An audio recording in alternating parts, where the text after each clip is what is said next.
বিসমিল্লাহির রহমানির রহিম।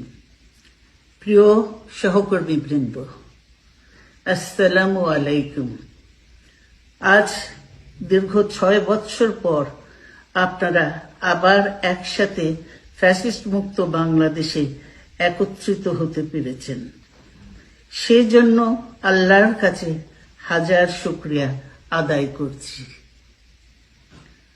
দীর্ঘ ফ্যাসিবাদী বিরোধী সংগ্রামে যারা শহীদ হয়েছেন এবং সম্প্রতি জুলাই আগস্টের ফ্যাসিবাদী শাসকদের নির্মম ভয়াবহ দমন নীতির কারণে গণহত্যায় যারা শহীদ হয়েছেন তাদের প্রতি আমি শ্রদ্ধা জানাচ্ছি।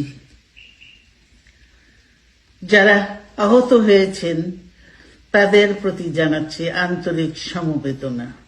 আমি চিকিৎসার কারণে যুক্তরাজ্যে অবস্থান করলেও আমি সব সময় আপনাদের পাশেই আছি।